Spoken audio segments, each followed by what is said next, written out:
Hola, bienvenidos a un nuevo vídeo en el que vamos a resolver el examen de biología de las PCE-UNED de mayo de 2022, pero en este vídeo será la parte de desarrollo.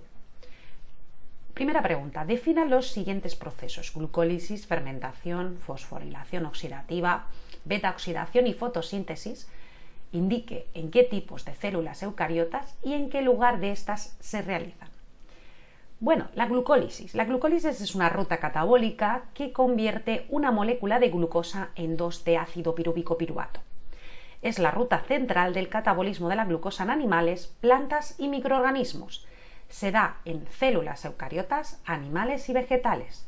Tiene lugar en el citosol, que sería la localización celular, y en las células vegetales algunas de las reacciones glucolíticas se encuentran también en el ciclo de Calvin, que ocurre dentro de los cloroplastos.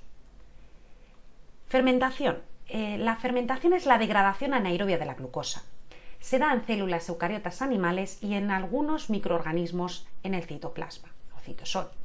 La fermentación es un proceso metabólico de oxidación anaerobia. El compuesto orgánico resultante queda reducido. En el caso de los microorganismos se produce por algunas bacterias y levaduras. Por ejemplo, aquí las levaduras sería la fermentación alcohólica, y en el caso de la fermentación láctica pues se da en el músculo en mamíferos, en los eritrocitos, en el caso de las células eucariotas animales, y en bacterias del género Lactobacillus. La fosforilación oxidativa está asociada a la cadena respiratoria y consiste en la producción de ATP en la mitocondria gracias a la energía liberada durante el proceso de transporte electrónico que tiene lugar desde los coenzimas reducidos hasta el oxígeno molecular. La fosforilación oxidativa realmente es la síntesis ATP gracias al gradiente electroquímico que se produce en la mitocondria, ¿vale? Que es el gradiente electroquímico es el potencial eléctrico, el potencial químico que produce la síntesis quimiomótica de ATP. La cadena respiratoria y la ATPasa, responsable de la fosforilación oxidativa, se encuentran ubicadas en la membrana mitocondrial interna. Y en cuanto a las células, pues se localiza en las células de todos los organismos aerobios. Los ácidos grasos de la beta-oxidación. Bueno, los ácidos grasos son degradados mediante la ruta metabólica conocida como la beta-oxidación de los ácidos grasos y consiste en la oxidación de carbonos beta, eliminándose de forma secuencial moléculas de 2 carbonos, es decir, en forma de acetil-CoA.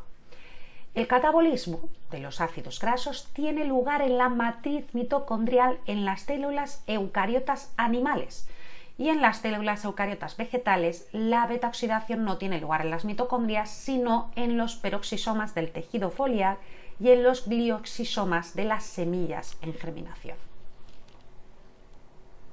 La fotosíntesis.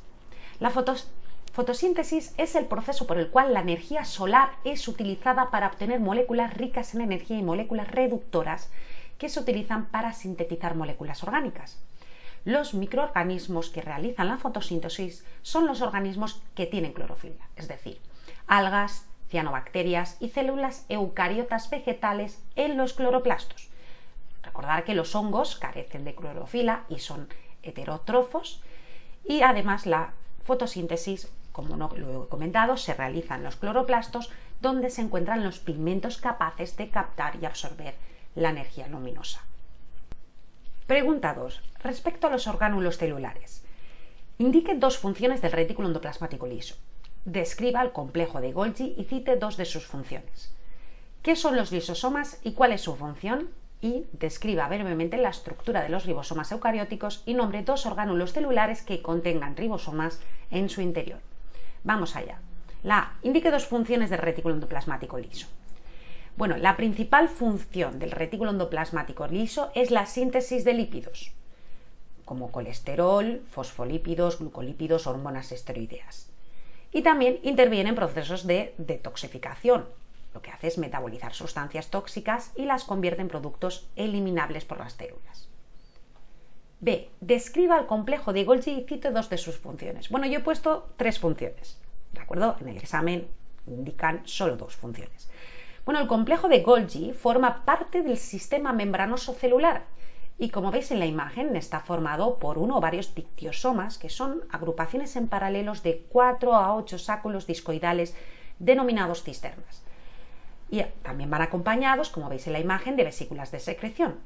Suele situarse próximo al núcleo y en las células animales, pues rodeando a los centriolos. Entre las funciones destacan, aunque solo nos piden dos: transporte, maduración, acumulación y secreción de proteínas procedentes del retículo endoplasmático. Varían o alteran secuencias de aminoácidos de proteínas haciéndolas activas o modificándolas químicamente. 2. Glucosilación de lípidos y proteínas mediante la unión a estos de cadenas de oligosacáridos, dando lugar a glucolípidos o glucoproteínas de membrana o de secreción. Y 3, pues pueden sintetizar proteoglucanos, que son mucopolisacáridos, que son parte esencial de la matriz extracelular y de los glúcidos constitutivos, por ejemplo, de la pared celular vegetal, como la pectina, micelulosa o la celulosa. C. ¿Qué son los lisosomas y cuál es su función?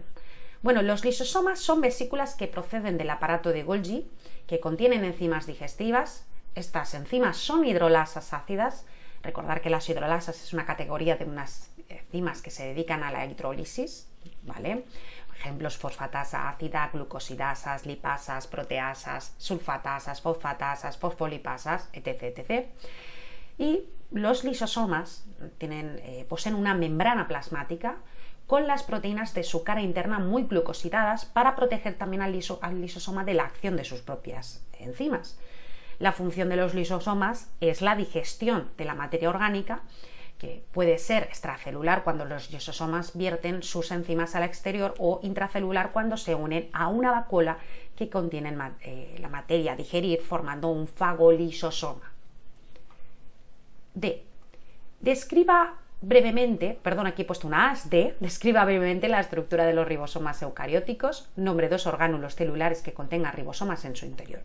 Bueno, los ribosomas son orgánulos citoplasmáticos que no son membranosos, no están delimitados por membrana, están formados por ácido ribonucleico y proteínas ribosomas y constituyen una máquina molecular presente en todas las células, excepto en los espermatozoides. Estructuralmente, bueno, tienen dos unidades, la mayor o grande y la menor o pequeña, que depende del tamaño un poco de si es eucariota o procariota. Y en las células estas macromoléculas aparecen en diferentes estados de disociación, ¿no? Cuando están completas pueden estar aisladas o formando grupos, como los polisomas. Y los ribosomas pues se pueden encontrar en el citosol, en las mitocondrias, en el retículo endoplasmático rugoso y en los cloroplastos. Pregunta 3. Respecto a los lípidos, diferencia entre ácido graso saturado e insaturado. B. Indique las diferencias entre los lípidos saponificables y los insaponificables y ponga un ejemplo en cada caso. C. Describa la estructura molecular de un fosfolípido, nombrando el tipo de enlace que se establece entre sus componentes. Y D. Comente brevemente la principal función de los fosfolípidos.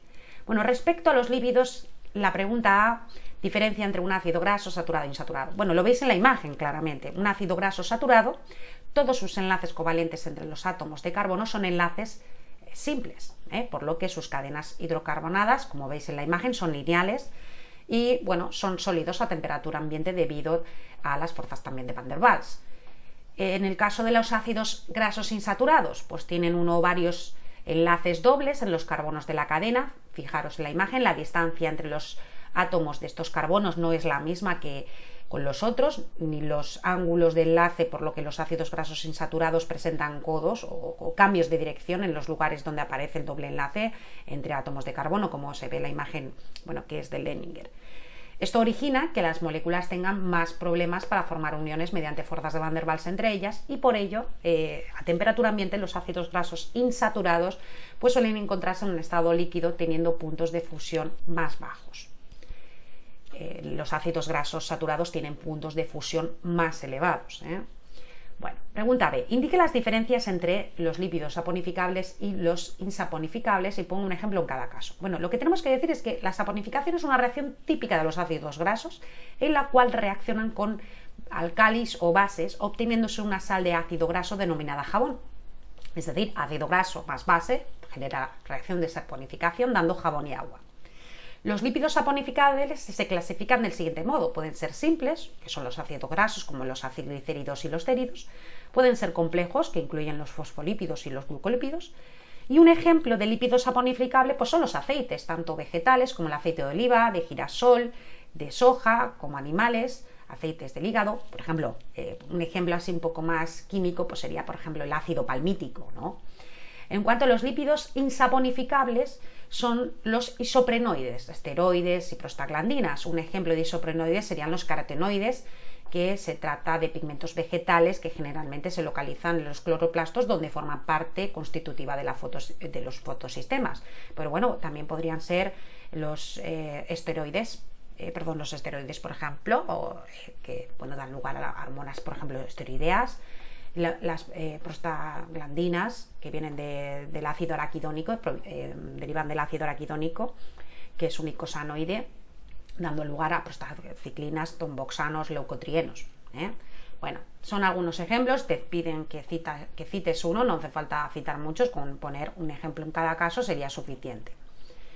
Bueno, C. Describa la estructura molecular de un fosfolípido nombrando el tipo de enlace que se establece entre sus componentes. Bueno, un fosfolípido es una molécula de glicerina, ¿vale?, unida por dos de sus grupos alcohol a dos restos o residuos de ácidos grasos por enlace éster, y por el tercer grupo alcohol a un grupo fosfato que se une por un enlace éster a un aminoalcohol o radical polar.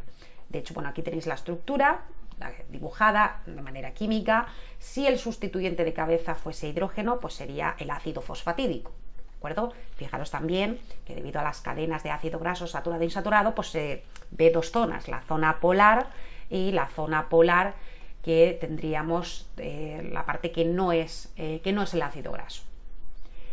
Respecto a los lípidos, D, nos piden comentar brevemente la principal función de los fosfolípidos. Bueno, la principal función es la estructural, ¿vale?, porque son componentes de las membranas celulares.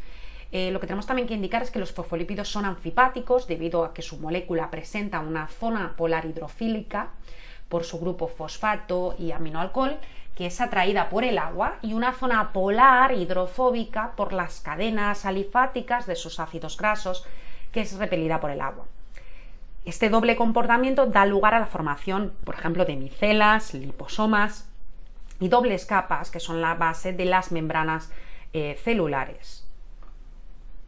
Bueno, ya la última pregunta, que es de definiciones, un clásico. Por favor, miraros las definiciones, sobre todo de definiciones de inmuno, que casi siempre suelen ser de este tipo.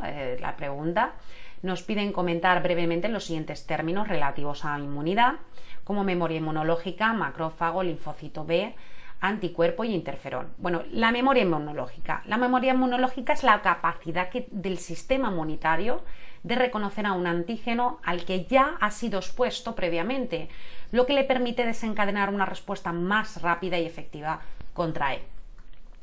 Y ahora B, macrófago. Macrófagos son células grandes con una enorme capacidad para fagocitar y digerir los microorganismos y sustancias extrañas, y pueden actuar como células presentadoras de antígenos.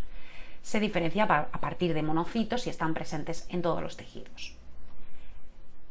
C, linfocito B. Son células que en los mamíferos adultos se originan y maduran en la médula ósea. Son los responsables de la respuesta humoral, mediante la que son capaces de reconocer a los antígenos gracias a receptores situados en su membrana celular y producir anticuerpos libres que los podrían neutralizar. D, anticuerpo. Bueno, aquí creo que he puesto demasiado, te pide que defines brevemente, creo que he puesto mucho, quizá no había que poner tanto, pero bueno, un anticuerpo es una proteína que es sintetizada por las células plasmáticas de los linfocitos B en respuesta a un antígeno específico, y cuyos tipos de reacción pueden ser la opsonización, que he puesto ser la junta, ser la opsonización, que implica la activación de fagocitosis de los microorganismos a los que se unen por macrófagos. También puede ser la neutralización de microorganismos y toxinas bloqueando los sitios de unión a los receptores celulares, aglutinación formando inmunocomplejos con las toxinas o patógenos que pueden precipitar inactivando su acción también interviene en la activación de complemento al unirse a los antígenos produciendo su destrucción. Quizá no hace falta indicar tanto, pero básicamente un anticuerpo es una proteína que es sintetizada por las células plasmáticas, es decir, que proviene de los linfocitos B y que los anticuerpos forman parte de la respuesta humoral. Bueno, me falta el interferón, ya por último acabamos. El interferón pues es una proteína que es producida naturalmente en cantidades muy pequeñas por el sistema inmunitario de la mayoría de animales como respuesta a distintos agentes como pueden ser virus, bacterias, parásitos y células cancerígenas y que actúan sobre los receptores de las células vecinas. Bueno, aquí he puesto una imagen de una estructura molecular del interferón alfa humano, ¿de acuerdo? Pero básicamente son respuestas a agentes como virus y bacterias y parásitos en su mayoría, ¿de acuerdo? Bueno, hasta aquí este examen, espero que os haya resultado muy útil, nos vemos en el siguiente, no olvidéis suscribiros para seguir viendo más vídeos y bueno, a los que os presentáis ahora en junio, mucha suerte y espero que este vídeo os haya resultado muy útil. Nos vemos, hasta luego.